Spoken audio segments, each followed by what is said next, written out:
Hello friends, આજે આપણે બનાવીશું બટાકાની એકદમ ઓછા તેલમાં બની જતી ચટપટી વાનગી। એના માટે મેં અહીં 4 નંગ જેટલા બટાકા બાફીને લીધા છે, મીઠું નાખીને બાફી લીધા છે। તો હવે એને છોલીને તૈયાર કરી લઈએ।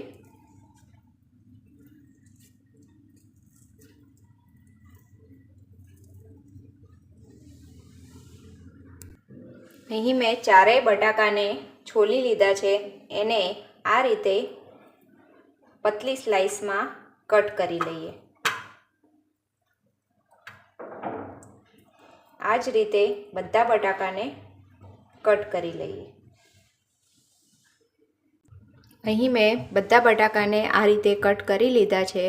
હવે એને વઘાર માટે એક પેન લઈ લઈએ। વઘાર માટે 1 ચમચી જેટલું તેલ લીધું છે। હવે ગેસની ફ્લેમ ચાલુ કરી દઈશું અને તેલને ગરમ થવા દઈશું। હવે તેલ ગરમ થઈ ગયું છે તો એમાં એડ કરીશું થોડું જીરું, હિંગ, હળદર, પછી એમાં એડ કરીશું જે બટાકા કટિંગ કરીને રાખ્યા હતા તે।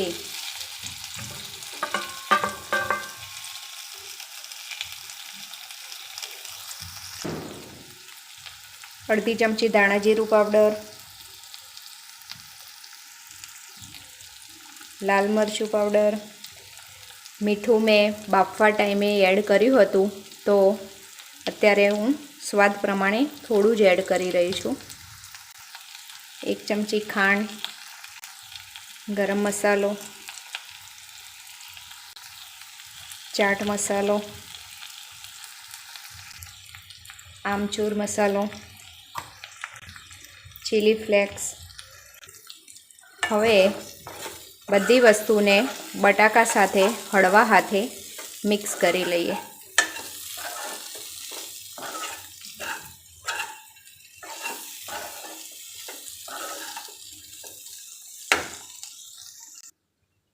એક ચમચી લીંબુનો રસ,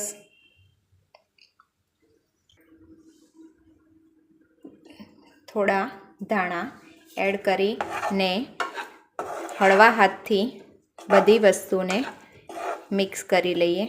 ખૂબ જ ઓછા તેલમાં અને ચટપટો એવો બટાકાનો